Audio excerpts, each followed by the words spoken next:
Welcome everyone. This is Jim Chastain, and I'd like to welcome you to the Thursday morning edition of our Technical Thursday webinar series. Today we have a guest speaker, and before I hand the mouse over to Mr. Robert Weber, I'd like to conduct a couple poll questions and get a little bit of feedback if you don't mind. This is always helpful as we're introducing new subjects to get feedback on people's experience. So if you would please, regarding your current electrical safety training program, how would you characterize it? So let's take about 5 seconds and get some feedback on this. And I do appreciate everybody participating. Okay, here's what it looks like. Here's how everyone shapes up in the audience. And then the second question, along the same lines, how would you describe your situation as far as arc flash safety? Thank you very much for participating. We'll leave it open for another 5 seconds. As you can tell from the poll questions, our intent with this presentation is to tie together some of these loose ends as far as the overlapping regulations. While this may be on a less technical basis, it's no less important as far as compliance is concerned. So I thank you all for your participation, and at this point I'd like to hand over the presentation to our guest speaker, Mr. Robert Weber. Thank you, Jim. I'd like to extend a welcome to all who are in attendance at this webinar. It's entitled Electrical Safety Seminar. We're going to address NFPA 70E 2015 edition, the NEC 70, and OSHA 1910-1926. And I just want to say a welcome and a thank you to everyone. Thank you to EasyPower, to Miller Electric of Omaha, Scott Love, the Safety Director, Jeremy Overman, who is in charge of labeling and so forth, the electrical inspector, and to all who are in attendance. My name is Robert Weber. I am an instructor and educator, OSHA compliant instructor for general industry, CFR 1910, and construction, CFR 1926. The CFR stands for Code of Federal Regulations. General industry is your plant electrical, and also the construction industry is affected by electrical safety as well. I hold a contractor's or a master's license in 5 different states. I am certified by IAE as an electrical inspector, and IAE is the International Association of Electrical Inspectors. I do electrical consulting, PV solar designer and inspector and consultant. I'm also certified by NFPA as a CESCP, which is a Certified Electrical Safety Compliance Professional, and I am able to help people with safety programs and electrical questions and so forth in terms of the code and consulting and so forth. I've been in the electrical field since 1973. I've been involved in residential, commercial, school, federal projects, which include fire alarms, generators, energy management systems, agricultural wiring, and other electrical systems. And I am also doing arc flash and short circuit studies in labeling. I put my contact information up here for 2 reasons. First, my phone number is 402-612-2949. I usually tell the class that you're welcome to call me between 8 and 5, Monday through Friday, with an electrical code question. I used to tell people you could call me anytime with a question, but I've since revised that just a little bit. And the other reason I put that up there is in the class, if you have a cell phone, I ask you to put it on vibrate. I don't think that's going to be an issue today. But the email address is azez123@questoffice.net. And again, you are welcome to email me with electrical code questions, and I will respond to your questions as quickly as possible. www.continuingelectrical.education.biz is the website. If you put that in the Windows bar of your computer, it will take you right to the website. You will see a picture of a desert plateau come up. It has nothing to do with electrical. I just like the picture. And so if you see that, you'll know that you're on the right track. I put my certifications and so forth and the things that I've been able to be involved with, not to brag about the things that I've done or the certifications that I've gotten, but to show people that education is important to me. Education is important enough that I educate myself before I try to share things with people. And of course, not everybody knows it all. And so if you ask a question that I can't answer, I'll tell you I don't know the answer, but I know where to go to get it. And I will help you to try to find the answer rather than tell you the answer right up front, because I'd rather teach a man to fish than fish for him. All right. On my website, you'll see that I have a number of different classes, 14 different classes, along with exam preparation classes, electrical theory classes, electrical calculation classes, and so forth. I want to take a minute now to extend this thank you. I'd like to take this moment to thank you for giving me the opportunity to help you gain a better knowledge and appreciation of electrical and to help you improve your electrical and safety skills. Education is more than continuing education credits. You are important people.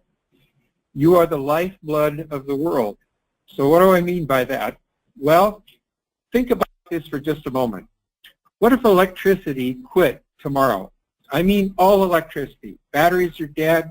There is no electricity on the earth. Wouldn't you agree that the world as we know it would come to a grinding halt? Children would have to learn how to communicate with their parents.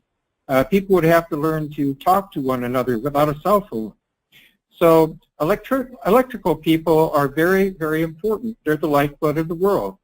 We're usually the first people in to a job site and the last people to leave.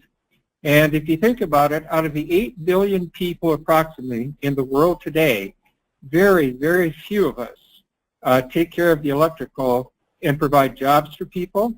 We provide livelihoods. We provide businesses with the means to operate.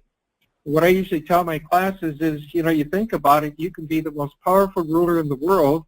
You can be the most smartest geek in terms of computer, but you really don't have much if you don't have a plug-in.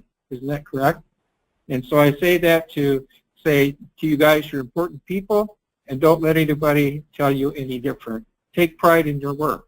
And we're going to find out why and how we have to be careful in doing that. We've come a long ways, haven't we?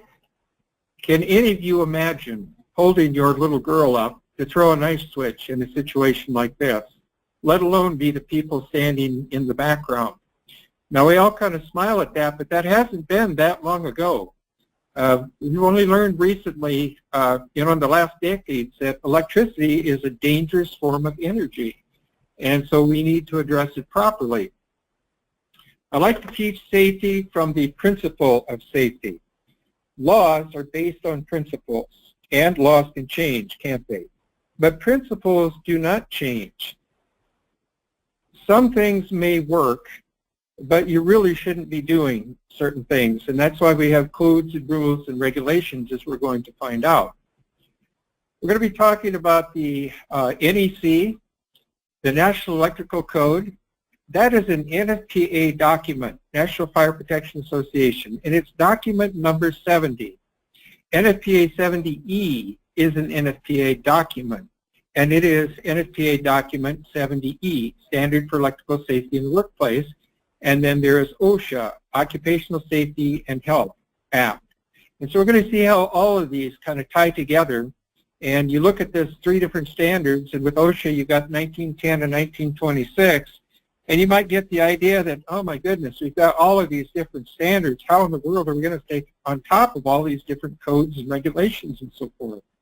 Well, as we go through the program here, you're going to see that they have a tremendous amount in common, and that if you can understand one, you can pretty much understand what's going on in the other sections. The National Electrical Code, what is it? Article 90 tells you what it is.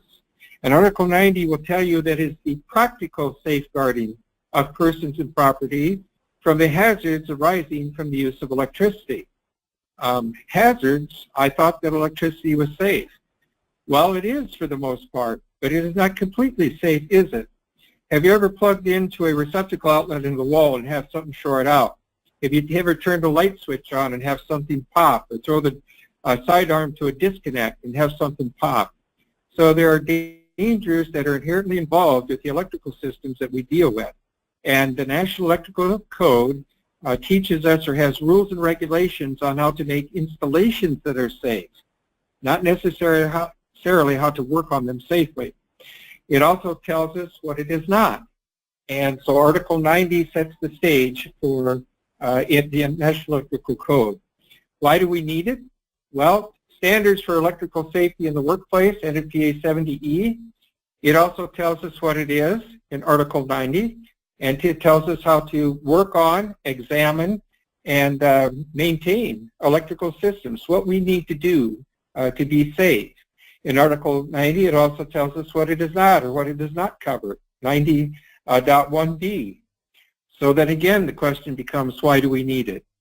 We'll address that in just a moment. Occupational Safety and Health Standard, OSHA. What is it? It is federal law. What it is not a standard that tells you how to do something. It tells us what to do. For example, it tells us to be safe when we are working with electrical circuits and circuit parts, and it tells us to wear what's appropriate, doesn't it? Okay, the question becomes, what's appropriate? OSHA doesn't tell you. Other standards such as NFPA 70E and NEC 70 will tell us how to install and what we need to wear to work on it safely. Why do we need it? Well, the General Duty Clause, for example, says that you have the right when you go to work in a safe environment, and then to return home from work in basically the same good health that you went to work. Okay? So electrical safety. Let's talk about that for just a minute. That's what the program's here. We're going to have an introduction. Electrical safety is essential to modern life. Some employees work with electricity directly and some indirectly. The ones that work with it directly are your electricians and your electrical maintenance people and so forth. Some that work indirectly are like machine operators, operators of motor control centers and so forth. And we also think about those people that will plug in to an electrical receptacle circuit. Okay, those people need to have some sort of idea as to what they're plugging into. If something happens, is there a hazard that's involved? Electricity is a serious workplace hazard. Electricity can be productive and safe if it's installed correctly, maintained correctly, and if we understand what it is that we're working with. We're going to talk a little bit about vocabulary. We're going to talk a little bit about misconceptions and myths about electricity, electrical shock and other injuries, electrical hazards, what are they? Electrical safety for maintenance and custodial employees and others, electrical safety for offices and classrooms. All right, so we're going to look at vocabulary. Voltage, what are we talking about? Low voltage, high voltage, current, resistance, conductor, insulator, Ohm's law. These are a few of the terms that we need to be familiar with when we're dealing with electrical energy. Voltage is electromotive force. It's electrical potential energy, the pressure, and electrical condition between two surfaces. It is measured in volts. Low voltage, electrical installations and electrical equipment operating or intended to operate on systems of 600 volts nominal or less. 600 volts or less. All work performed directly on or in proximity to such electrical installations, equipments, or systems needs to have attention. What is nominal voltage? We talk about 600 volts and less, 1,000 volts, 24 volts, 120. Well, the definition in the NFPA 70, NEC, in Article 100 definitions, it describes it as a nominal value that's assigned to a circuit or a voltage system for the purpose of conveniently designating its voltage class, such as 122.40, 482.77, 600 volts, and so forth. Why? Well, voltage never remains the same, does it? If it's under load, it drops just a little bit, right? And so in order to make calculations, the code says that we will assign a nominal value for these circuits, and it will cover a range or a class of voltages. The actual voltage at which a circuit operates can vary from the nominal within a range that permits satisfactory operation of the equipment. ANSI C84.1 2006 voltage ratings for electrical power systems and equipment is where we find this information. Now the things that are referenced here, the standards that are referenced in the seminar today, go ahead and make sure that you write those down and take a look at those. Got some valuable information that we can't include everything today, but it's a reference that you need to understand as we work with the rest of the program. Okay, high voltage. Electrical installations and electrical equipment operating or intended to operate on systems of more than 600 volts. The 2014 NEC, one of the code changes for this code cycle, was now allowing 1,000 volt systems. 600 volts is still limited to the dwelling units, but other than dwelling units are now allowed to be 1,000 volts. All work performed directly on or in proximity to such electrical installations, equipment, or systems is beyond the scope of this training at this point. 600 volts and less is what we're going to address today. Current. Current is the continuous movement of electrons past a given point. Current is measured in amps. Sometimes the symbol I is used because when it was first discovered, they called it intensity. Okay, so when you see the Ohm's law wheel, it may have E, I, and R. That stands for intensity or amps. The I does. Resistance is the opposition to the movement of electrons. Resistance is used for direct current. It's measured in ohms. Impedance is the proper term for alternating current because it has not only the resistance of the conductor, but capacitive reactance and inductive reactance, which are forces that also create a resistance. And so that is measured in ohms. A conductor. We often use that term, but do we really understand what is a conductor? Well, it is not the person. What we're talking about today is not a person who collects tickets on a train or a person who leads an orchestra, band, or a choir.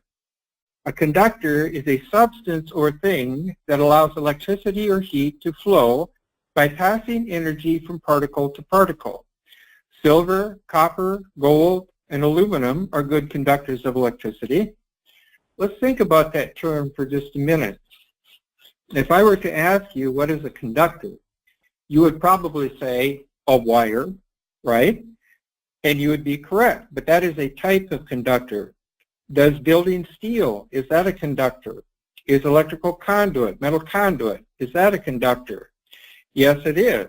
So when we talk about conductors, or the code talks about conductors, what type of a conductor is it talking about? The other question is, are you a conductor? And the answer is absolutely yes. An insulator, it's a barrier that wraps around conductive materials to protect against electric shock. A material with little or no conductive properties, it has high resistance. Some of those things are glass, rubber, mica, and some plastics. Ohm's law, resistance equals voltage divided by amperage. 1 volt will cause a current of 1 amp to flow through a conductor having a resistance of 1 ohm. And here is our Ohm's law wheel, one of the variations. We have voltage and amperage and resistance. And the beauty of this law is that if you have 2 of the parts of this circle, you could find the other. For example, if you cover the A with your finger, you're looking for amps, you have the formula volts divided by resistance. That will give you the amps. If you cover the R and you are looking for resistance and you have the voltage and the amperage, it's the volts divided by the amperage will give you the resistance. And if you cover the V at the top and you have the amperage and the resistance, you take the amperage times the resistance, and that will give you the voltage. Here we have a circuit where objectionable current is flowing. I want you to take note of a couple of things here. First, a circuit, the Greek word for circuit is circle. You have to have a complete circle or complete path for current to flow. Over to the left, we have a 120 volt source flowing through a 20 amp circuit breaker, and we're going through a 120 volt load, okay? And we have a fault. We have a ground fault. We have a short circuit. And it looks like we've got 600 amps on that short circuit, okay? That is what's called a fault, okay? And we want to know how, if we're working on something like that and we're close to that, how do we deal with that? What do we wear that's appropriate to protect us from that? 600 amps on a 120 volt circuit, that's quite a bit of amperage. Some of the electrical misconceptions. Electricity tends to go to ground. After it reaches ground, it disappears. How many of us have been taught that through the decades? Ground serves as just one of the electrical loops that misdirected current can use to get back to the grounded power source. We've all been taught that the current is trying to find the shortest path to ground, and that's incorrect, isn't it? It's trying to find the path of least resistance back to the source. Misconception number 2. If an electrical appliance or tool falls into a sink or a tub of water, the item will short and trip the circuit breaker. This may not happen because the sink or tub may be non-conductive and therefore not part of the ground loop. You may have energized water. Misconception 3. AC reverse polarity is not hazardous. Many tools have switches in only one of the two conductors serving the item. The switch is supposed to be on the hot conductor supplying the power. Myths about electricity. Electricity takes the path of least resistance. How many of us have been taught that electricity takes the path of least resistance? That is not correct. It takes every path available back to the source according to the law of proportions is how much current will flow on that path of resistance. It would take conductive paths, high or low resistance, in order to return to the source that provides it power. Small amounts of current will flow through paths of high resistance. Myth number 2, double insulated power tools are doubly safe and will always provide safety. Double insulated power tools can be hazardous if dropped into the water. It can energize the water and not trip the circuit. Electrical current can flow out of the power tool into the water. Myth number 3, it takes high voltage to kill. 120 volts AC is not dangerous. That is a myth. Current is the culprit that kills. Voltage is a factor in determining how much current will flow. Electric shock, a sudden and accidental stimulation of the body's nervous system by an electrical current. Current will flow through the body when it becomes part of an electrical circuit. What is shock? Now, when I say what is shock or ask that question in class, people raise their hand and say, well, that's where you get bit by electricity. That's where you feel a tingle.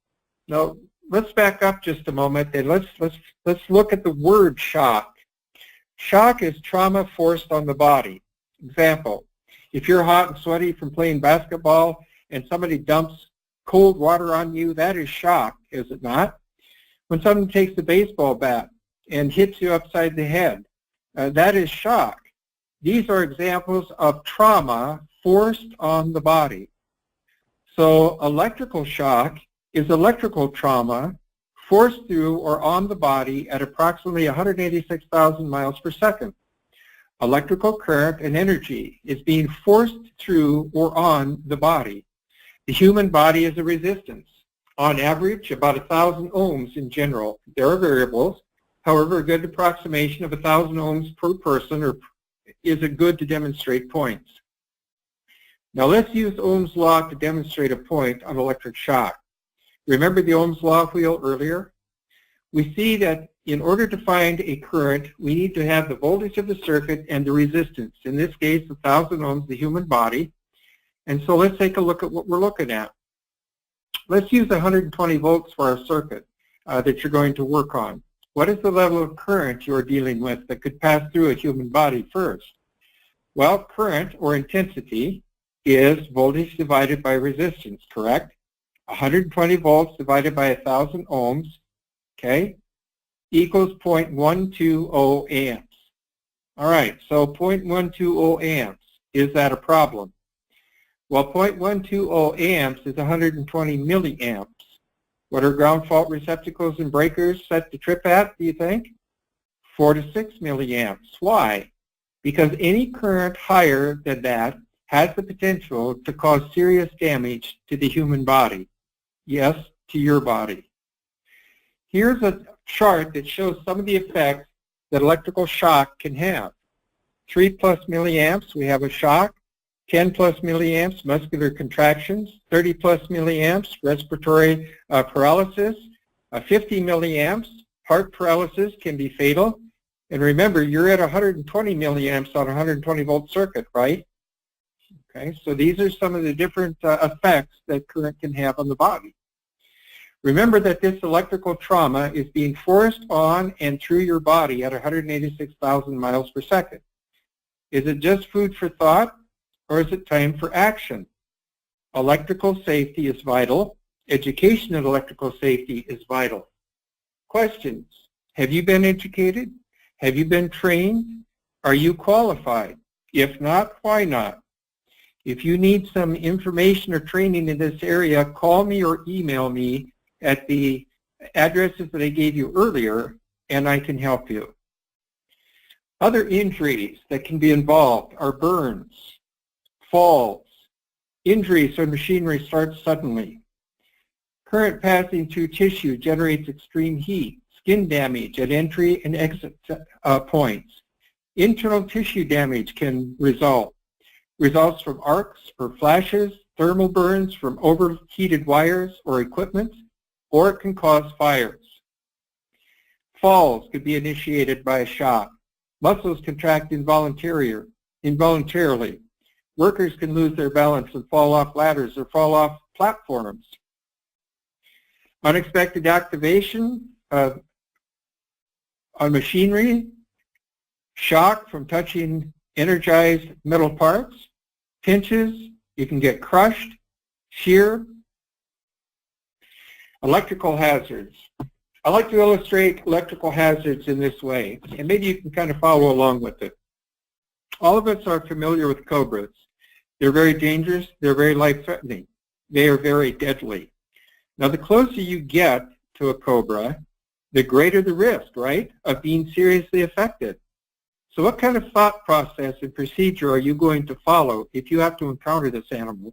What do? What protection do you need? How do you know if you are near danger?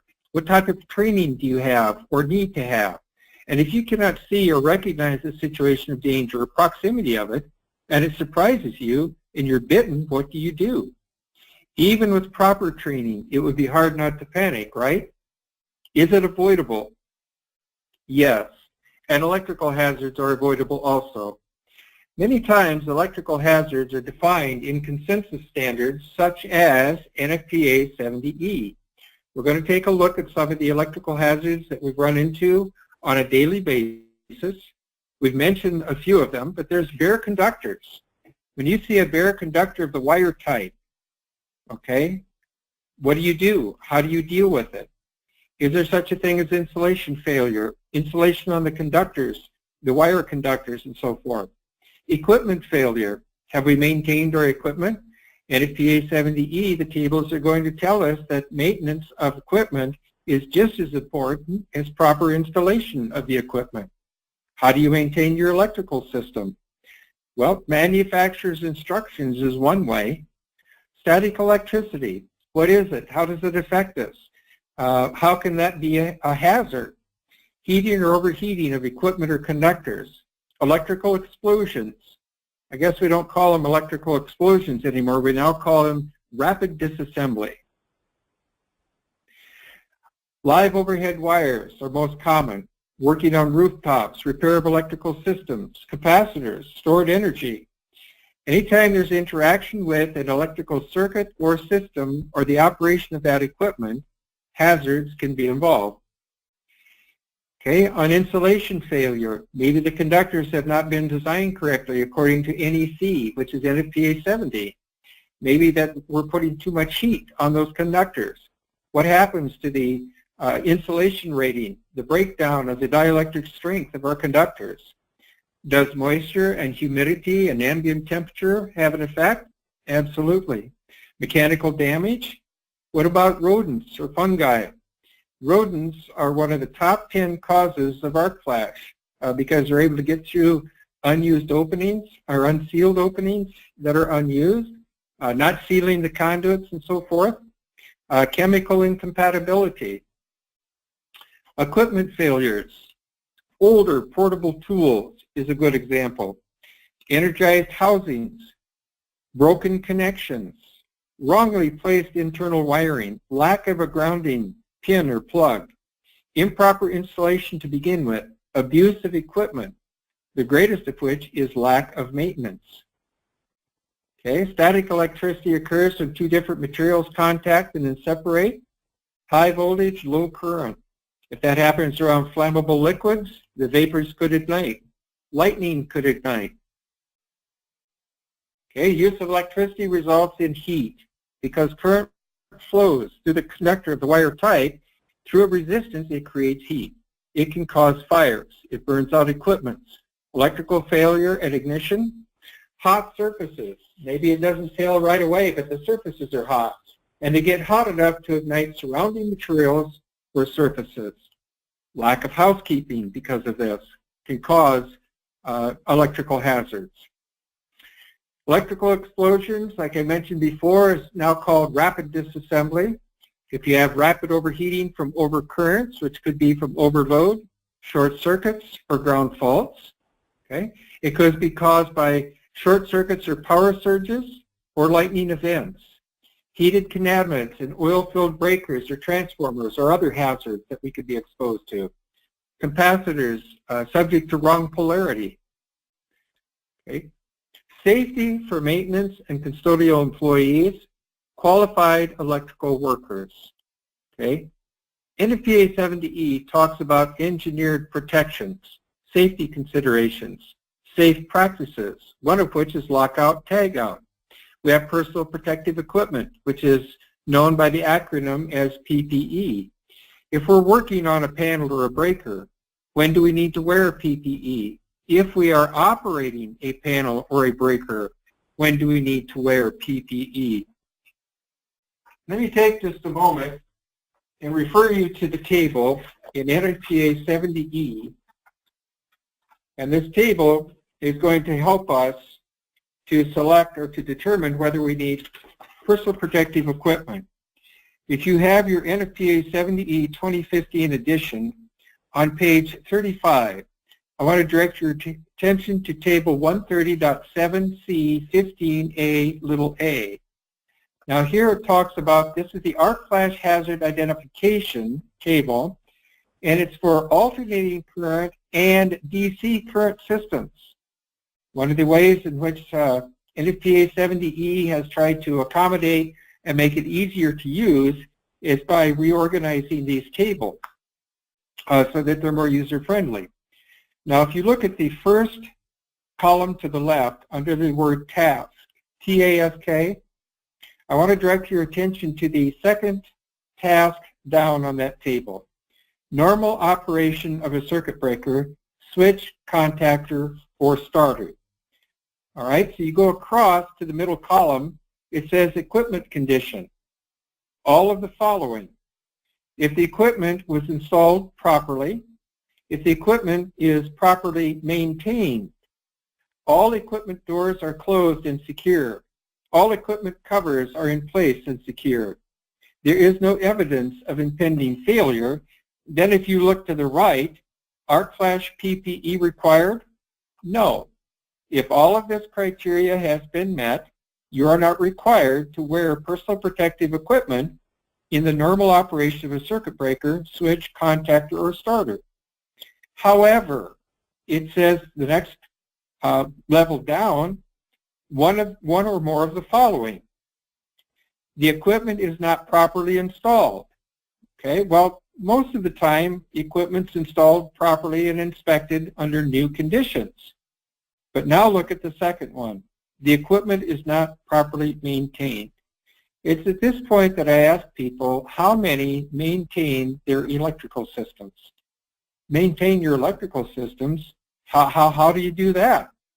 Manufacturer's instructions. For example, a single pole breaker, 20 amp, for a 120 volt circuit. Do you maintain your electrical systems according to manufacturer's recommendations? Well, what are the manufacturer's recommendations for a circuit breaker? Well, one of which is to turn the breaker on or off and then back on again at least once a year. Well, why do we have to do something like that? The manufacturer says it's because there's a grease in the tripping mechanism. And if you don't shut that on and off and grease that action, do you suppose that moisture, dust, dirt, heat, load, no heat, could eventually slow the tripping mechanism of that breaker down? And time is of the essence, is that not correct? We have a 60 hertz system that we deal with here in this country. That means 60 cycles per second. And circuit breakers, multi-case circuit breakers for the most part, are supposed to open within 8 thousandths of a second, half a cycle. Well, if that is delayed for a cycle, 2 cycles, the incident energy goes through the roof. Is it important to exercise their breakers off and then on once a year? Absolutely. But if you don't do that, if you don't make sure that, going back to the table, if you don't make sure that the doors are open, or if the doors are open and not secured and the equipment covers are off and not secured, or there's evidence of impending failure, then yes, you have to wear personal protective equipment to the normal operation of a circuit breaker, switch, contactor, or starter.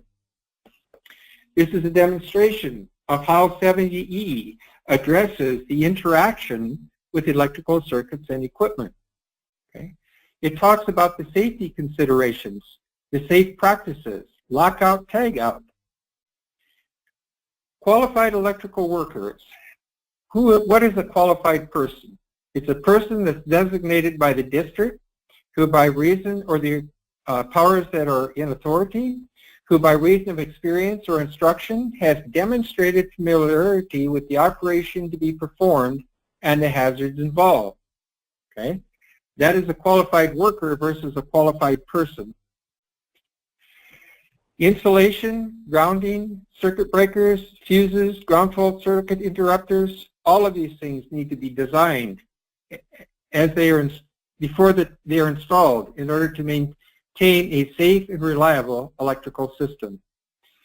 Under insulation, the parts of electrical equipment that are coated with a low conductive material, that's called insulation. We could have rubber mats to stand on, rubber gloves, insulated shoes, and so forth as part of our personal protective equipment.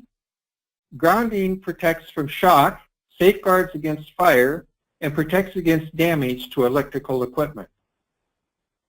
System grounding. One conductor of the circuit is intentionally connected to the earth, and it protects against high voltage contact, stabilizes the voltage in the system, and it also helps for lightning events. Now you'll notice I said lightning events, not lightning strikes. If lightning strikes something, there's nothing you're going to do to stop it from destroying everything, for the most part, okay?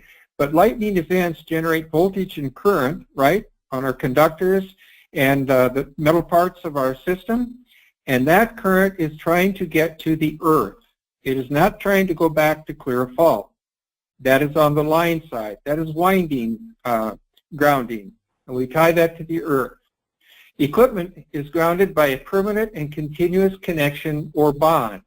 When you are bonding on the equipment side, on the load side of the main overcurrent device, you are doing equipment bonding, tying all non-current carrying metal parts, normally non-current carrying metal parts, together so that if there's a fault or something happens, that current has a complete path of low impedance back to the source to open the overcurrent device and remove the dangerous voltage and condition. It enables us to protect devices and equipments and wiring systems. Circuit breakers guard against overloads of current. They ensure that current flow does not produce heat that causes temperature to rise to dangerous levels. That is where we have the NEC to design these in such a way that that happens. It'll break the current path. They're thermal, they're magnetic for the high magnetic faults. The thermal is for the overloads. Fuses guard against overloads of current. They ensure current flow does not produce heat that causes temperatures to rise to dangerous levels. They break the current path. They melt when current exceeds a designated value. And remember, when current flows, it creates heat, correct? Ground fault circuit interrupters are fast-acting electrical devices that are sensitive to very low levels of current, to imbalance due to the flow to ground. Back to the source. They reduce the duration of a shock, and not an overcurrent device like a circuit breaker or fuse, but they monitor the current that flows out. If, for example, 16 amps leaves the source on the black or the ungrounded conductor, 16 amps must return to the source on the neutral conductor or the grounded conductor. If there's a deviation of 4 to 6 milliamps on that neutral conductor going back, that means that current's going somewhere where it's not supposed to go, back to the source, and it will trip and take that dangerous situation out of the way. There's types of GFCI. There's a circuit breaker type, the receptacle type, permanently mounted type, the portable type, and the cord connected type. The ones that you can take and plug into a 120 volt receptacle, it has a ground fault protector in the cord, and then you have 3 spots to plug it in.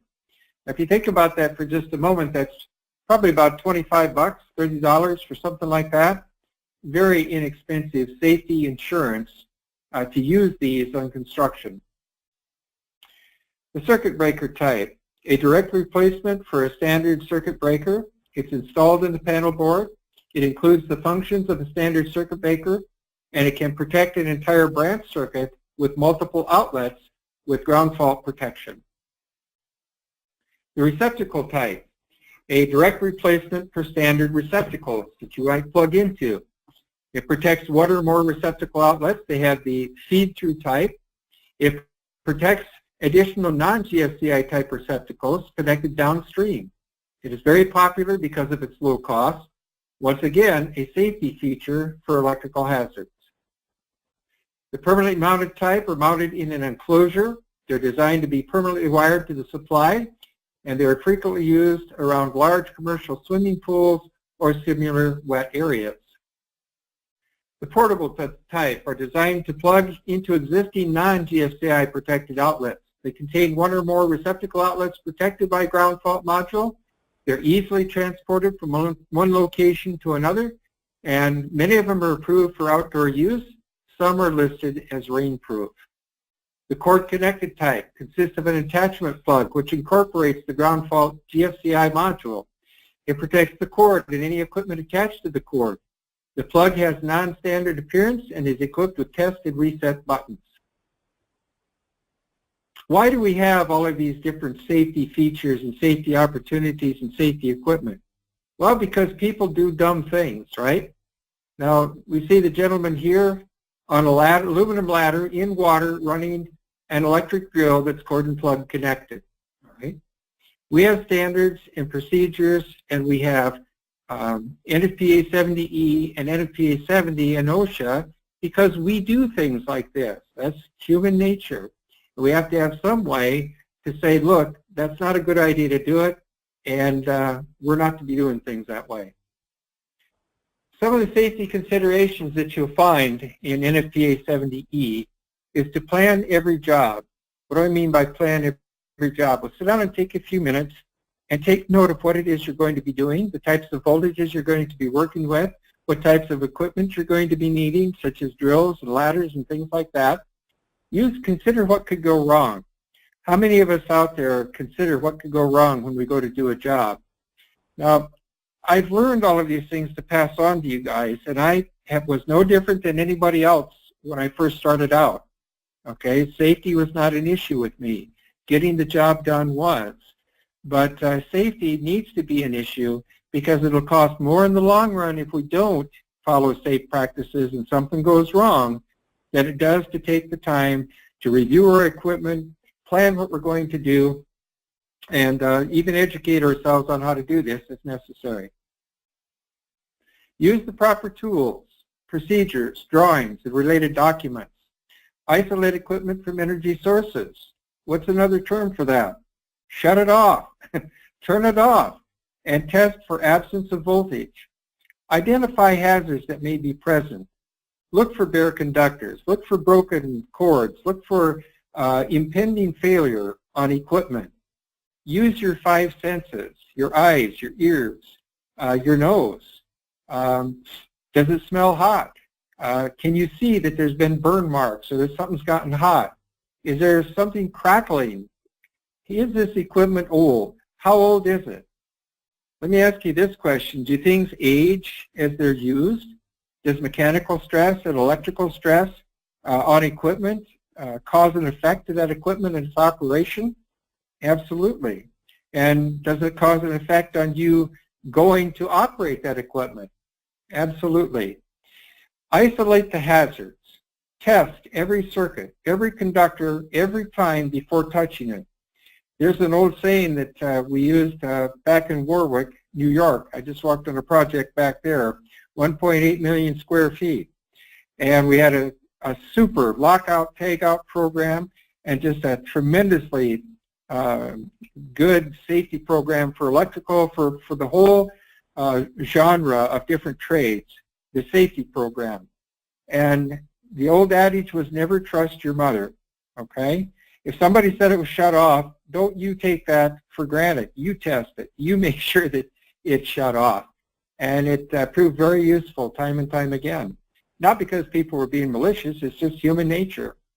Use your personal protective equipment when necessary. How do you know when it's going to be necessary? Well, one of the tables that I showed earlier in NFPA 70E 2017 get some training in how to use that NFPA document and use it to be safe. Do you have the skills, the knowledge, the tools, and the experience to perform the work safely? Okay, NFPA 70E, let's go back to that for just a moment. Where do we find safe practices when interacting with electrical conductors and circuit parts? What is this and how do I use it and why should I use it? NFPA 70E is a document by the National Fire Protection Association, and I want to read to you the first portion of it, Article 90, and that's going to tell us what the purpose of this document is. So NFPA 70E 2015, I'll get it open here to Article 90. It says the purpose of this standard is to provide a practical, safe working area for employees relative to the hazards arising from the use of electricity. Okay, now I want to take a minute and look at this. It says the purpose is to provide practical, safe working area. Let me ask you this question. I like to illustrate it this way. If you were driving down a busy intersection, would you be safer in a tank or in a smart car? Well, obviously the tank, but that's not practical, is it? Are seat belts practical? Yeah, seat belts are practical. They're not going to stop all deaths from traffic accidents, but they're going to reduce them tremendously. They do, and they have, and they do. So when we talk about the practical safeguarding or the practical working areas for employees, we have to keep that in mind. Nothing is absolutely foolproof, is it? Now, in the scope of 90.2, in NFPA 70E 2015, I want to read A, parenthetical A, what's covered. It said this standard addresses electrical safety-related work practices, not installations, safety-related work practices, safety-related maintenance requirements, and other administrative controls for employee workplaces that are necessary, not optional, but necessary for the practical safeguarding of employees relative to the hazards associated with electrical energy during activities such as the installation, inspection, operation, maintenance, and demolition of electrical conductors, electrical equipment, signaling and communications conductors and equipment, and raceways. This standard also includes safe work practices for employees performing other work activities that can expose them to the electrical hazards, as well as safe work practices. And then it goes on to talk about for the installation of conductors and equipment that connect to the supply of electricity, and installations used by the electric utility, such as office buildings, warehouses, garages, and similar areas.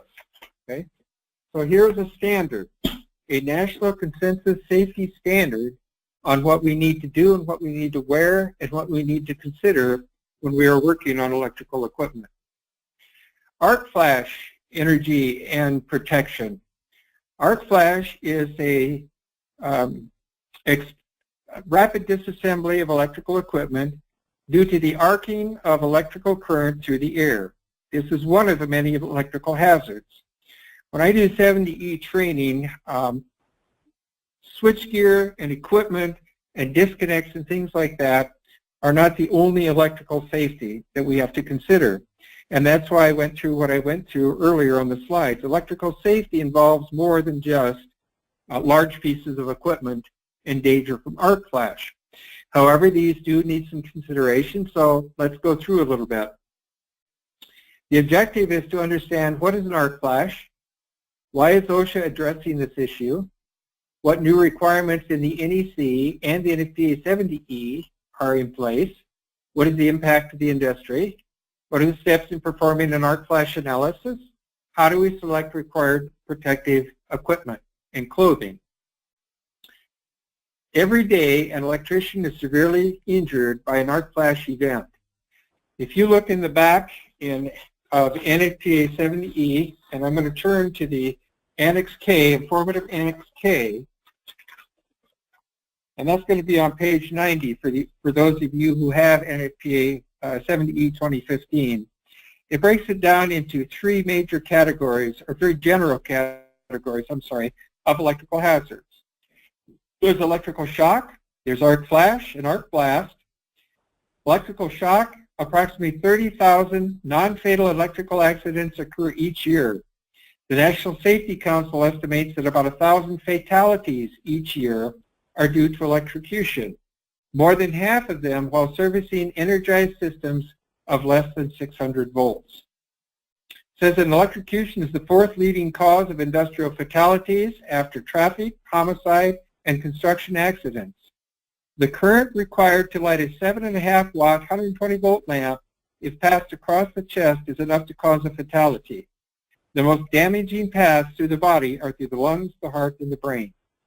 Wouldn't you want to be wearing some protective gloves and other protective equipment if you're interacting with electrical circuits? 7.5 watts is a pretty low wattage on a 120 volt circuit. K3 talks about the arc flash. It says it's when an electric current passes through the air between ungrounded conductors, or between ungrounded conductors and grounded conductors, and so forth. The temperatures can reach 35,000 degrees Fahrenheit. 35,000 degrees Fahrenheit. That is a pretty high temperature, 4 times hotter than the surface of the sun. Exposures to the extreme temperatures both burns the skin directly and causes ignition of clothing, which adds to the burn injury. We need to understand the breakthrough levels of the clothing and equipment that we wear. Will this protect us from these high temperatures? The majority of hospital admissions due to electrical accidents are from arc flash burns, not from shocks.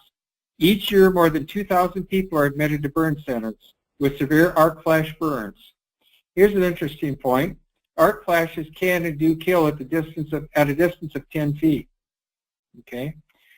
Arc blast is addressed in the back also, but I think we can see from this how important it is to understand what it is that we're dealing with and how to figure out what type of equipment we need to wear for personal protection. An arc flash is a sudden release of heat and energy caused by an electrical burn.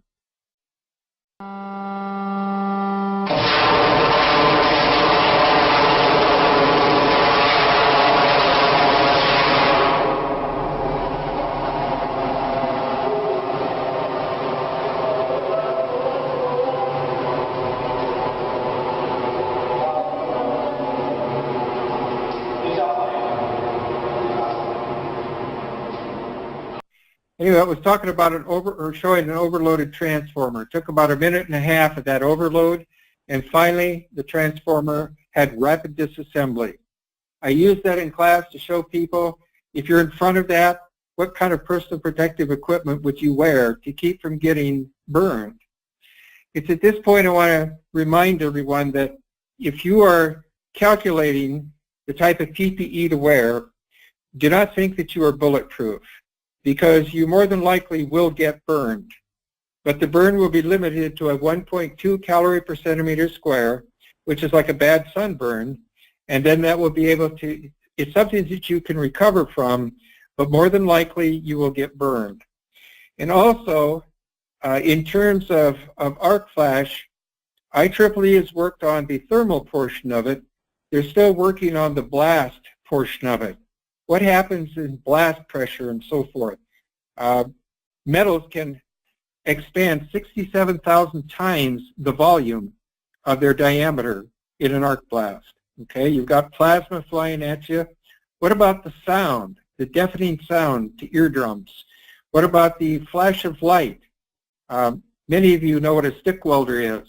Have you ever looked directly at a stick welder? Well, most of us don't. We put a protective shield on. We put protective gloves on, which then begins to ask the question, if we do that for welding, why aren't we doing that when we're working on electrical equipment? Because the same thing could happen, all right? So we're not bulletproof. We need to understand the safety procedures and the PPE that we need to wear. Recent changes, the attention to personal protective equipment. We no longer have hazard risk categories in NFPA 70E 2015. They are now personal protective equipment categories. Recognition of unsafe work practices, impact on business and medical costs. You know, when the electrical is installed in a job site, the cost of that equipment and installation is a portion of the entire building, a smaller portion. But boy, if there's an electrical incident where somebody gets shocked or there's an arc flash, it becomes very major very quickly. Medical costs and litigation costs, just to name a few. Changes to the NFPA 70E and the NEC happen every 3 years. Why does that happen every 3 years? Well, because of the more technology, the more we learn, the more we understand about electricity and how it works. NFPA 70, the NEC, National Electrical Code, will train us in how to have installations that are code compliant, that are relatively safe. I talk about the different rules in the NEC. There are design rules, there are installation rules, there are prescriptive rules and performance rules. Install it this way, strap it this often, size it to this condition, add the 125% if we need, when we need to, and so forth. We should really get paid for what we know, not what we do, right? IEEE has standards for arc flash analysis, the requirements of OSHA 1910 and Subpart S. And here's something to remember about these 4 documents that hopefully will take the overwhelming feeling when you see all 4 of them. OSHA, when it first came into existence in 1970, actually adopted the 1971 National Electrical Code. So if you're reading Subpart S, and it sounds like it's the code book, that's because it was the 1971 code book. Your distances, clearing distances, and working distances that are in OSHA 1910, 1926, NFPA 70E, and NFPA 70, those tables are exactly the same for voltage and shock distances for your different voltages, okay? If you make a reading of Article 100, definitions in all 4 of those are pretty much verbatim. And so hopefully that will help everybody to understand that if you understand the definitions in one, they're pretty much the same in the other three. OSHA says live electrical parts that an employee may be exposed to shall be de-energized unless additional or greater hazards are introduced. And 70E says that the employer is going to have to demonstrate that it's a greater hazard to shut it off than it is to work on it not shutting it off. Is it an inconvenience or is it a hazard to shut it off?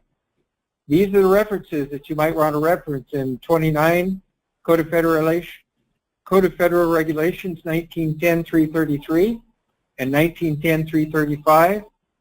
Just some of the many references to OSHA. What does 70E say? A flash hazard analysis shall be done before a person approaches any exposed electrical conductor or circuit part that has not been placed in an electrically safe work condition. Question should come up, what is an electrically safe work condition? We've covered a lot of ground. I've tried to demonstrate the importance of electrical safety, shock protection, tried to give you some different information and some encouragement and some motivations for delving into 70E. These standards are here for a reason and a purpose. They are not designed by some government entity. They are designed from us out here in the field who deal with electricity and write in proposals. We're tired of getting shocked, getting hurt, getting burned, and we're tired of having to pay for these things. The insurance companies are. And so that's why these standards are here. They're not to make our life miserable, but they're here to help us. And so in kind of wrapping it up here just a little bit, and in summation, give attention to these things. Continue your education. Get help in training and in learning how to put together a safety program and procedures. It's not just all about the money. I know that's the way the world seems to operate, but isn't it true that there's more to life than just money? Get a hold of me, get a hold of EasyPower, get a hold of your people who do these short circuit studies and so forth, get them done and get some training in NFPA 70E, and please be safe in working out there.